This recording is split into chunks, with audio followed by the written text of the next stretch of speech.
Sunday morning ഇന്ന് school ലീവായതുകൊണ്ട് എല്ലാവരും ലേറ്റായിട്ടാണ് എണീറ്റത്. രാവിലെ തന്നെ ഇവിടെ പാല് കിട്ടും. ഒരു 6:30 ആകുമ്പോഴത്തേക്ക് പാല് വരും. അങ്ങനെ പാലൊക്കെ വാങ്ങിച്ച് വെച്ചു.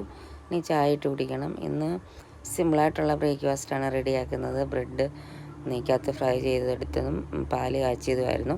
അങ്ങനെ പാല് കാച്ചാനായിട്ട് വെച്ചു. ബ്രെഡെല്ലാം ഫ്രൈ ചെയ്തെടുത്തു. കുട്ടികൾക്ക് ഇഷ്ടമാണ് ഇങ്ങനെ ഫ്രൈ ചെയ്തെടുക്കുന്നത്. അങ്ങനെ പിന്നെ ജാമും ഉണ്ടായിരുന്നു.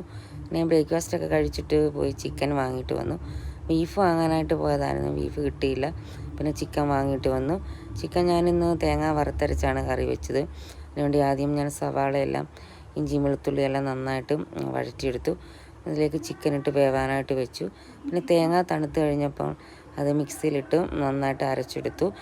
ചിക്കൻ കറിക്കുള്ള ഗ്രേവി റെഡിയാക്കാനായിട്ട് നന്നായിട്ട് അരച്ചെടുത്തിട്ടുണ്ടായിരുന്നു. വെള്ളം ചേർക്കാതെയാണ് അരച്ചത്. നല്ല പേസ്റ്റ് പോലെ അരച്ചെടുത്തു. അങ്ങനെ ഇത് ചിക്കൻ കറി എല്ലാം റെഡിയാക്കി. പിന്നെ കോവയ്ക്ക മെഴുക്കുവരട്ടി ഉണ്ടായിരുന്നു. വെണ്ടയ്ക്ക കിച്ചടി വെച്ചിട്ടുണ്ടായിരുന്നു. പിന്നെ സലാഡ് ഉണ്ടായിരുന്നു. സലാഡ് ഇവിടെ ഒഴിവാക്കാൻ പറ്റാത്ത ഒരു ഐറ്റമാണ് ലഞ്ചിന്. പിന്നെ പടവലങ്ങയും തൊപനയും വെച്ചിട്ട് ഒരു കറി റെഡിയാക്കി വെച്ചു. പിന്നെ ഇന്നത്തെ സ്പെഷ്യൽ എന്ന് പറയുന്നത് ചക്കയായിരുന്നു. കഴിഞ്ഞ ദിവസം കോമല്ലൂർ വീട്ടിൽ പോയപ്പം ചക്ക എടുത്തിട്ട് വന്നായിരുന്നു. അത് വേവിക്കാനായിട്ട് വെച്ചു. അങ്ങനെ ഇന്നത്തെ സ്പെഷ്യൽ ചക്കയും ചിക്കനുമായിരുന്നു. അങ്ങനെ എല്ലാവരും ലഞ്ചൊക്കെ കഴിച്ചു. പിന്നെ ഈവനിങ് ഒരു 4 മണിയൊക്കെ ആയപ്പോഴത്തേക്ക് കുട്ടീസ് കൊല്ലത്ത് പോകാനായിട്ട് ഇറങ്ങി. ഇനി കൊല്ലത്ത് പോയിട്ട് 2 ദിവസം കഴിഞ്ഞിട്ടേ വരത്തുള്ളൂ.